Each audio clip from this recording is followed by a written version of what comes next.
할렐루야. 우리 주 예수 그리스도의 은혜와 평화가 이 예배 자리에 함께하는 여러분의 삶 가운데 가득하게 되시기를 주님의 이름으로 간절히 기원을 드립니다. 그럼 미국의 샌프란시스코에 가면 금문교라는 것이 있습니다. 앞에 화면에 보시는 이 사진인데요. 이 금문교 다리가 1937년에 완공되었고 당시 2.74km로 세상에서 가장 긴 다리로, 그래서 샌프란시스코의 상징이 된 바로 그런 다리입니다. 그래서 오늘날에도 많은 사람들이 이 금문교에서 지나가면서 사진을 찍는 그런 관광 명소이기도 한데요. 이 금문교는 1933년에 착공을 시작하고 1937년에 완공이 됩니다. 그런데 다리를 건설하는 시간만 4년이라는 긴 시간이 걸렸는데요. 오늘날처럼 기술이 발달되지 않은 상황 가운데서 이 다리를 지으려 하다 보니 여러 가지 어려움이 있었습니다. 거센 조류, 빠르게 지나가는 거센 조류가 있었고요.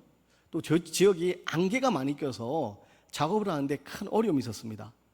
그리고 수면 아래는 그 지형이 아주 복잡해가지고 공사를 진행하는데 어려움이 있었고, 또 화면을 보시는 것처럼 이렇게 열악한 환경 가운데서 사람들이 떨어질지 모르는 그런 위험도 있었습니다. 그리고 실제로 공사가 진행되는 가운데서 첫 해에 23명이 추락사를 합니다. 공사를 진행하다가 그만 23명이 떨어져서 죽는 그런 안타까운 일도 일어나고, 그래서 공사에 큰 차질이 생깁니다. 일어나는 인부들이 떨어질 것 같은 그런 두려움 속에서 일을 제대로 하지 못하고, 그래서 일 진행이 생각보다 더디게 진행이 되었던 겁니다. 그래서 어떻게 하느냐, 건설회사에서요, 이 일을 하는 사람들을 위해서 아래에다가 거대한 안전망을 설치하게 됩니다. 그리고 안전망을 설치하고 난 후에 아주 큰 효과를 보게 되는데, 공사의 진행이 20%나 더 빠르게 진행이 된 겁니다.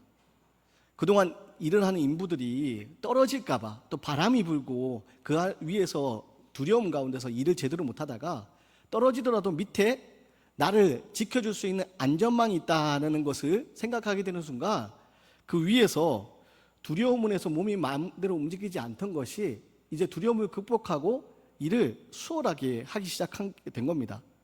그래서 인부들의 동작이 빨라지고 일의 능률도 올라서 일 진행이 20%나 빨라지게 되었다는 그런 이야기를 들었습니다. 사랑하는 여러분, 오늘 우리 가운데는 혹시 어떤 두려움이 있습니까? 금문교 위에서 공사를 하던 사람들은 떨어질 것에 대한 두려움이 있었는데, 오늘 이 땅을 살아가는 우리들에게는 어떤 두려움이 있습니까? 또 그 두려움으로 인해서 혹시 우리의 삶이 망가지고 있는 것은 아닙니까? 특히 오늘 말씀을 통해서 우리 안에 있는 두려움을 떨쳐내고 오직 온전케 하시는 이인 예수를 바라볼 수 있는, 믿음의 주요 온전케 하시는 이인 예수를 바라볼 수 있는 귀한 믿음의 시간이 되시기를 주님의 이름으로 간절히 기원드립니다. 오늘 배경은요, 갈릴리 바다입니다. 베드로를 비롯한 예수님의 제자들이 예수님 만나 제자로 부름받기 전에 고기잡이를 하던 바로 그곳, 그 갈릴리 바다입니다. 근데 사실 성경에 갈릴리 바다라고 이렇게 표현되어 있긴 하지만 이곳은 사실 바다는 아닙니다. 큰 호수입니다. 그래서 정확하게 말하면요, 갈릴리 호수라고 그렇게 지칭을 해야 되지만, 성경에는 또 당시 사람들은 그 큰 호수에 파도도 치고 넓은 호수다 보니까 바다라고 그렇게 관용적으로 불렀기 때문에 오늘 저 역시 성경의 표현을 그대로 바다라고 그렇게 이야기하도록 하겠습니다. 근데 이 갈릴리 바다는요, 사방이 산으로 쌓여 있습니다. 사방이 산으로 둘러싸여 있고요, 그 갈릴리 바다 뒤편에는 헬몬산이 있습니다. 헤르몬산이 있습니다. 근데 이 헬몬산은요, 높이가 2,700m나 되는 아주 높은 산입니다. 그래서 그 산 꼭대기에는요, 항상 눈이 그렇게 쌓여 있습니다. 눈이 쌓여서 이제 여름이 되면 눈이 녹아서 이제 그 계곡을 타고 물이 흘러서 어디로 흘러 들어가겠습니까? 갈릴리 바다로 흘러 들어가게 되는 겁니다. 그런데 갈릴리 바다는 아열대성 기후에 아주 더운 바로 그런 곳입니다. 그래서 기후가 아주 덥습니다. 근데 헬몬산에 있는 이 눈이 녹아서 차가운 물이 계곡을 타고 내려와서 갈릴리 바다와 만나게 되는 순간 어떤 일이 벌어지게 되느냐, 이 바다의 표면과 차가운 물이 부딪히면서 생각지 못한 그런 큰 바람이 일게 됩니다. 그래서 갈릴리 바다에는요, 헬몬산에서 불러오는 강한 풍랑이, 강한 바람이 그 바다에 자주 일어나곤 했습니다. 그리고 오늘 말씀을 보면 제자들에게 아주 익숙한 곳이지만 갑작스러운 풍랑으로 인하여서 두려움에 빠져 있었던 제자들의 모습을 오늘 발견하게 됩니다. 어떤 일이 있었냐? 오병이어의 사건. 보리떡 5개와 물고기 2마리로 5,000명을 먹이신 그 놀라운 오병이어의 사건을 마치신 후에 예수님이 어떻게 하시느냐? 제자들에게 배를 타고 갈릴리 바다를 건너편으로 가라라고 말씀하십니다. 그리고 예수님은 그 배에 함께 타지 않으시고 예수님은 따로 기도하러 산에 올라가셨습니다. 그래서 제자들은요, 예수님과 헤어져서 지금 배를 타고 갈릴리 바다 건너편으로 가게 되었습니다. 그런데 배를 타고 건너편으로 가던 중에 날이 어두워집니다. 그리고 바람이 크게 일어서 제자들이 타고 있던 배가 더 이상 앞으로 나가지 못합니다. 제자들은요, 그 갈릴리 바다에서 고기잡이를 하던 어부 출신들이 여러 명 있었지만 갑작스럽게 불어오는 이 거센 바람 앞에 그들이 할 수 있는 것이 아무도 없었습니다. 그리고 그런 풍랑 가운데서 이들이 밤새 어려움을 겪게 됩니다. 24절 말씀입니다. 제가 읽어드리겠습니다. 배가 이미 육지에서 술이나 떠나서 바람이 거스름으로 물결로 말미암아 고난을 당하더라.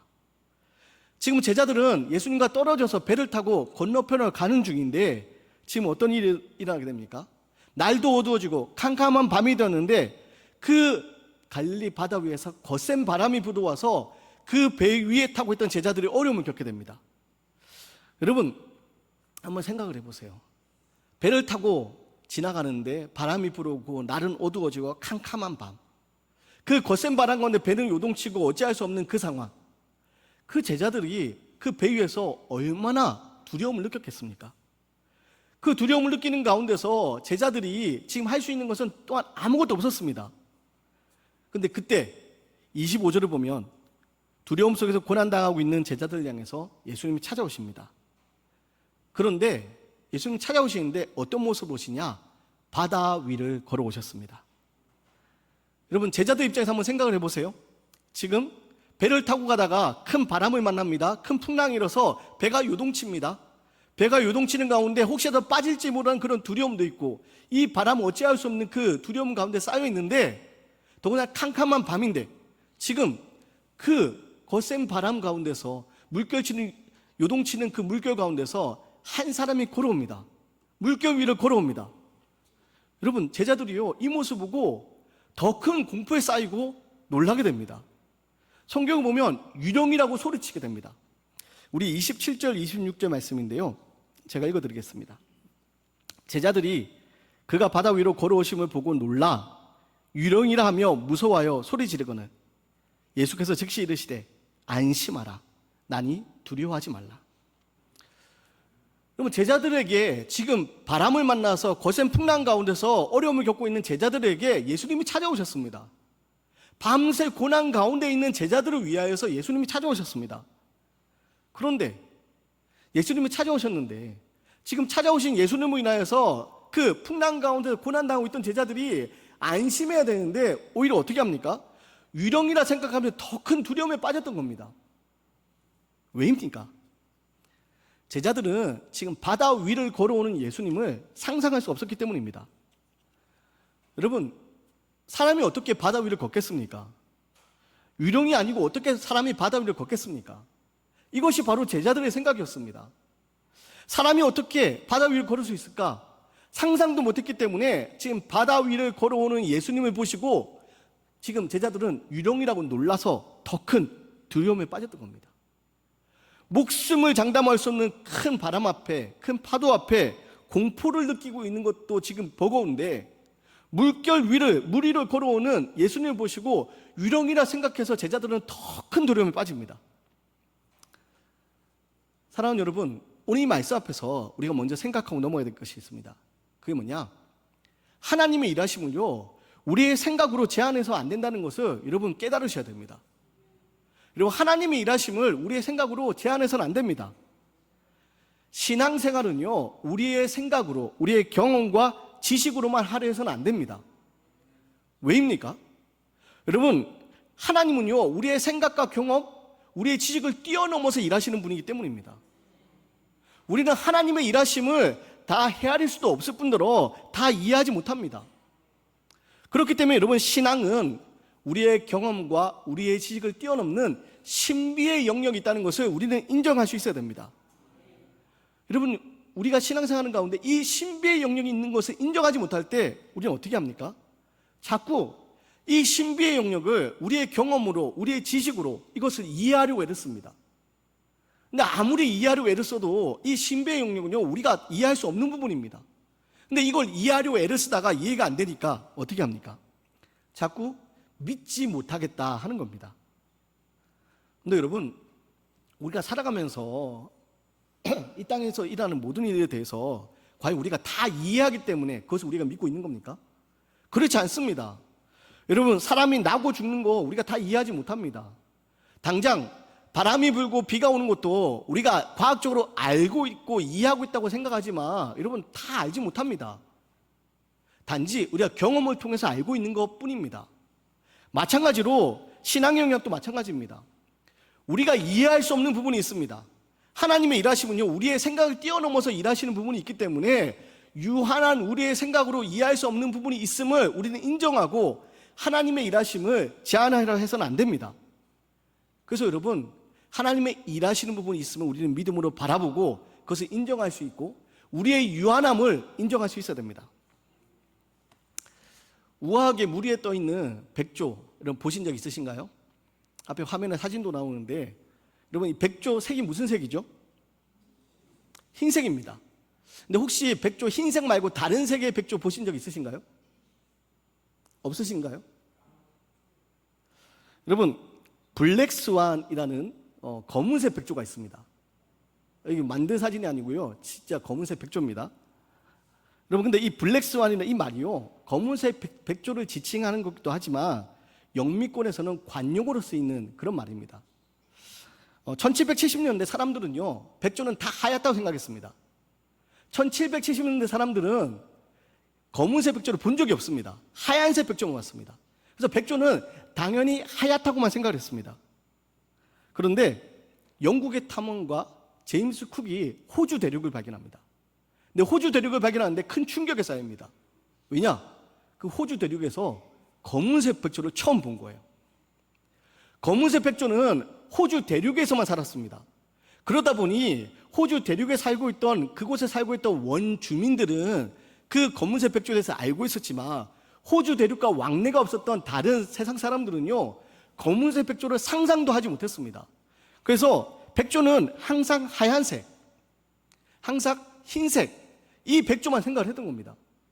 근데 막상 호주 대륙에 가보니 검은색 백조가 있던 것을 알게 된 겁니다. 지금 호주 대륙과 왕래하기 전 수천 년 동안 사람들은요, 흰색 백조만 생각을 했습니다. 그런데 그들이 생각지 못했던 곳에 검은색 백조가 있었던 것을 발견하게 된 겁니다. 그래서 이후에 블랙스완이라는 이 말이요, 기존에 우리의 관찰과 경험에 의해서 예측이 통하지 않는 어떤 특별한 상황이 일어나는 그 상황에 대한 관용어로 블랙스완이라는 이 단어가 쓰이게 됩니다. 여러분, 검은색 백조를 보기 전, 호주 대륙을 발견하기 전 사람들은 흰색 백조만 생각했습니다. 그리고 다른 색의 백조는 없다라고 생각했습니다.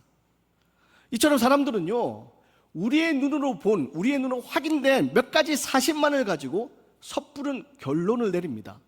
그리고 섣부른 결론을 내리고 그렇게 살아갑니다. 하지만 여러분, 우리의 제한적인 지식과 경험으로는 이 세상을 다 이해하기 너무나도 크고 너무나도 불확실합니다. 우리가 살고 있는 이 서울 땅도 작지만, 여러분 이 대한민국 땅도 작지만 이 지구 역시 너무 작습니다. 이 광활한 우주 아래에 이 지구는요, 점 하나로도 보이지 않습니다. 너무나도 작은 그 공간 안에 우리가 살고 있으면서 너무나도 작은 공간 안에서 우리가 경험한 작은 지식, 우리가 이해한 작은 지식으로 여러분 이 모든 것을 이해할 수 있다? 바로 우리의 오만입니다. 그렇기 때문에 여러분, 우리의 지식이 제한적이고 우리의 지식을 뛰어넘는, 우리의 경험을 뛰어넘는 하나님의 신비의 영역이 있다는 것을 우리는 인정할 수 있어야 되는 겁니다. 갈릴리 바다가 바로 그런 곳이었습니다. 갈릴리 바다는요, 지형적으로 예기치 않는 돌풍, 큰 바람이 불어왔습니다.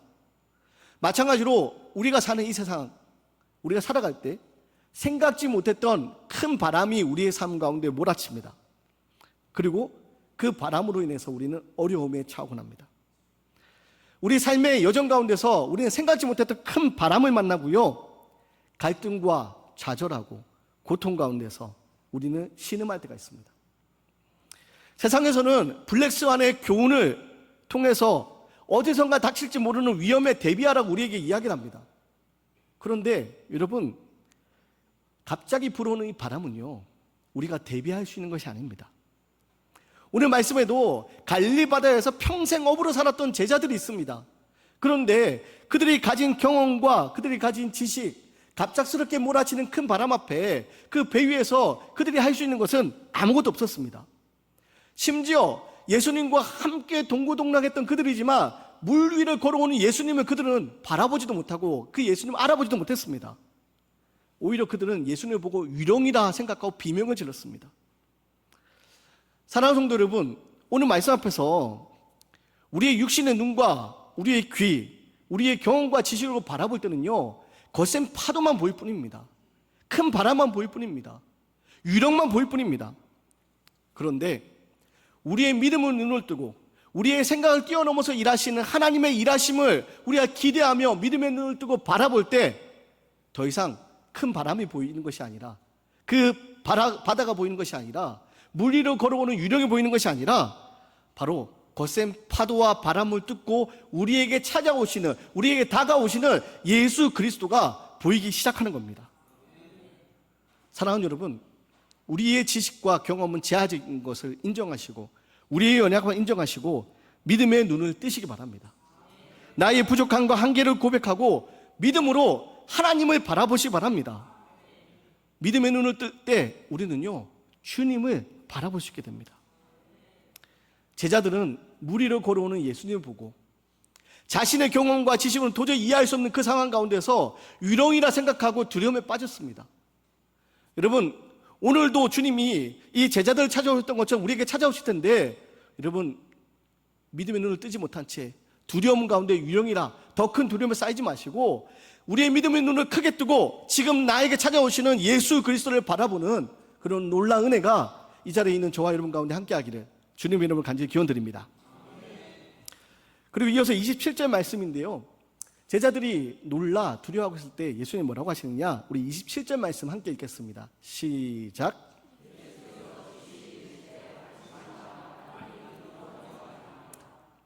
여러분, 밤새 큰 풍랑으로 인해서, 바람으로 인해서 두려움에 빠져 있던 제자들, 또 물 위로 걸어온 예수님을 알아보지 못하고 이해할 수 없는 상황 가운데서 두려움에 빠져 있던 제자들, 이런 제자들에게 오늘 예수님은 찾아오셨습니다. 그리고 말씀하십니다. 안심하라, 나니 두려워하지 말라. 그리고 베드로가 어떻게 합니까? 말씀해 보시면, 주여, 만일 주님이시거든 나를 명하사 물 위로 오라 하소서. 베드로가 주님에게 그렇게 요청합니다. 베드로는요, 예수님을 향해서 물 위를 걸을 수 있게 해달라고 그렇게 요청합니다. 그리고 예수님 베드로에게 뭐라고 하십니까? 오라. 예수님 베드로에게 한마디 하십니다. 오라. 베드로가 어떻게 합니까? 베드로가요, 배에서 내려서 물 위로 걸어갑니다. 배에서 내렸는데 물속으로 빠져들어가는 것이 아니라 물 위로 걷게 됩니다. 자신의 경험으로, 자신의 지식으로 이해할 수 없는 그 놀라운 기적을 베드로가 지금 경험하는 겁니다. 오라 말씀하실 때 그 말씀을 따라서 베드로가 나아갔을 때, 배 위에서 내렸을 때 여러분, 물속에 빠져가는 것이 아니라 물 위를 걷는 놀라운 기적을 경험하게 된 겁니다. 그런데 안타까운 것은요, 곧 어떤 일이 벌어집니까? 30절 말씀 보면, 바람을 보고 무서워 빠져가는지라 소리질러 이르되 주여 나를 구원하소서 하니. 지금 배에서 내려 물 위를 걷는 기적, 자신의 경험과 지식으로 이해할 수 없는 놀라운 신비의 영역에 발을 디딘 이 베드로. 그런데 이내 어떻게 됩니까? 물 위를 걷는 그 기적을 경험하던 베드로가 지금 바람을 보고 다시 두려움에 빠집니다. 다시 무서워집니다. 그리고 물속으로 빠져들어가게 됩니다. 사랑하는 여러분, 베드로라는 이름의 뜻이 무엇입니까? 반석이라는 뜻입니다. 베드로라는 이 이름 누가 주셨습니까? 예수님이 주신 이름입니다. 예수님이 제자들에게 물었습니다. 사람들이 나를 누구라 하느냐? 그때 제자들 중에서 베드로가 이렇게 얘기합니다. 주는 그리스도시요 살아계신 하나님의 아들이십니다. 베드로의 이 고백을 듣고 예수님 뭐라고 하십니까? 바요나 시몬아, 내가 복이 있도다. 너는 베드로라. 너는 반석이라. 내 위에 교회를 세우겠다. 사랑하는 여러분, 베드로의 믿음이 반석과 같다라고 예수님이 인정해 주셨던 그 이름이 바로 이 베드로입니다. 근데 오늘 말씀에서 베드로는요, 큰 믿음의 모습, 큰 반석의 모습이 전혀 아닙니다. 오히려 지금 자신의 경험과 지식으로 이해할 수 없는 놀라운 신비의 영역, 물 위를 걷는 그 기적에 발을 디디고 그 기적을 경험하고 있음에도 불구하고 이내 곧 두려움에 사로잡혀서 바람을 보고 무서워서 물속으로 빠져들어갑니다. 큰 믿음을 가진 베드로라는 이름에 걸맞지 않은 연약한 사람으로 오늘 우리에게 보여집니다. 베드로가 물 위를 걸어가면서 기적을 경험하면서도 바람을 보고 무서워 빠져들어가는 것처럼 베드로와 같이 우리도 두려움으로 인해서 물속으로 빠져들어가는 그런 연약함이 우리에게 있습니다. 영원한 사망의 자리, 영원한 죽음의 자리에 놓일 수밖에 없던 우리에게 하나님께서 예수 그리스도의 십자가의 놀라운 은혜로 우리를 자녀 삼아 주셨습니다. 영원한 생명의 자리에 살게 하는 기적을 허락하셨습니다. 죄의 노예로 살아갈 수밖에 없던 우리들이 이제는 거룩한 하나님의 자녀가 되는 놀라운 기적의 인생으로 변화되었습니다. 그런데 우리들은 세상 살아가면서 세상에서 불어오는 거센 바람을 바라보면서 다시 무서움에 빠져서 두려워하면서 물속으로 빠져들어가는 베드로처럼 실패를 경험합니다. 바람이 무서워 물속으로 빠져들어간 베드로처럼 우리는요, 세상의 문제 앞에서 그 문제 앞에 두려움에 빠져서 절망의 자리로 빠져들어갑니다. 왜입니까? 우리에게 불어오는 그 바람이 너무 두렵게 느껴지기 때문입니다. 살다 보면 우리에게 불어오는, 갑작스럽게 불어오는 거센 바람들이 있습니다. 계획했던 일들이 잘 풀리지 않습니다. 병으로 인하여서 어려움을 겪기도 합니다. 믿었던 사람들에게 배신을 당하기도 하고 상처를 입기도 합니다. 또 차라리 나에게 일어나는 일이면, 나에게 일이면 어떻게든 견뎌보겠는데, 나는 견딜 수 있겠는데, 사랑하는 가족에게 일어나는 그 일들을 바라보면서 옆에서 아무것도 할 수 없고 고통을 지켜봐야 하는 그 시간이 우리에게 너무나도 괴롭게 느껴지기도 합니다. 그리고 우리는 그런 어려움 가운데서 두려움에, 절망의 자리에 빠져듭니다. 예배의 자리에서 우리가 하나님의 은혜를 기억하고 다시 한번 기도하며 결단하지만 세상에 나가 마주하게 될 거센 바람이 여전히 우리는 무섭기만 합니다. 그리고 아무리 이 시간 우리가 결단을 해도 세상 속에서 우리는 그 거센 바람 앞에 또다시 실패할 수밖에 없을 것 같은 두려움, 연약함이 우리에게 있습니다. 어쩌면 우리는 베드로처럼 또다시 물속으로 빠져들어갈지도 모릅니다. 목사인 저 역시 하나님 앞에 끊임없이 결단하고 끊임없이 다짐하지만 무너지는 순간들이 있습니다. 물속으로 빠져드는 것이 아니라 물 위를 걷는 그런 믿음의 삶을 살고 싶은데, 물 위를 걷는 그런 믿음의 삶을 살고 싶지만 세상 가운데 자꾸만 물속으로 빠져들어가는 연약함이 있습니다. 그런데 여러분, 예수님이요, 이런 우리를 버려두지 않으십니다. 물속으로 빠져드는 베드로를 예수님 붙잡아 주셨습니다. 31절 말씀입니다. 31절 말씀 함께 보겠습니다. 예수께서 즉시 손을 내밀어 그를 붙잡으시며 이르시되 믿음이 작은 자여 왜 의심하였느냐 하시고, 베드로는 두려움에 물속으로 빠져들어가지만 그 즉시 예수께서 즉시 손을 내밀어 그를 붙잡으시며, 예수님 어떻게 하십니까? 즉시 손을 내밀어 물속으로 빠져들어가는 베드로를 붙잡아 주셨습니다. 세상에서 우리가 끊임없이 실패하고 물속으로 두려움 가운데 빠져들어갈 때 예수님이 즉시 우리를 붙잡아 주신다는 겁니다. 필라델피아에 사이트 사운드라는 극단이 있습니다. 성경을 이야기로 뮤지컬 공연을 하는 아주 유명한 곳인데요, 이 뮤지컬 규모가 엄청납니다. 무대 위에서요, 막 말이 뛰어다니고 뭐 돼지 그리고 낙타 등 동물들이 등장하는 건 예사고요. 요나 이야기를 할 때면 큰 고래가 무대 앞에 등장할 정도로 그렇게 어마어마한 스케일을 자랑하는 그런 뮤지컬 공연입니다. 관객석이 무려 2,000석인데요. 평일 공연에 그 2,000석이 매진될 정도로 아주 유명한 그런 공연인데요. 몇 해 전에 이 극단에서 부활절을 맞아서 뮤지컬 지저스라는 이 뮤지컬을 온라인으로 볼 수 있게 해준 적이 있습니다. 그걸 우리가 다 함께 보면 좋겠지만 다 볼 수는 없고 이 클립을, 영상 클립을 잠깐만 하나 보도록 하겠습니다.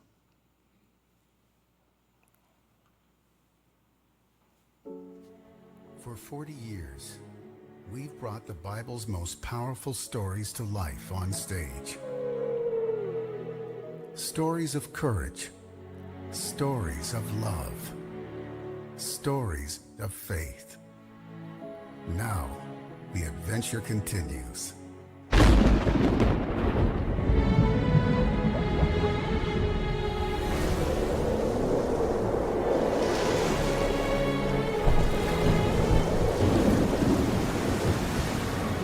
Next spring, Sight and Sound Theaters presents the greatest rescue story of all time.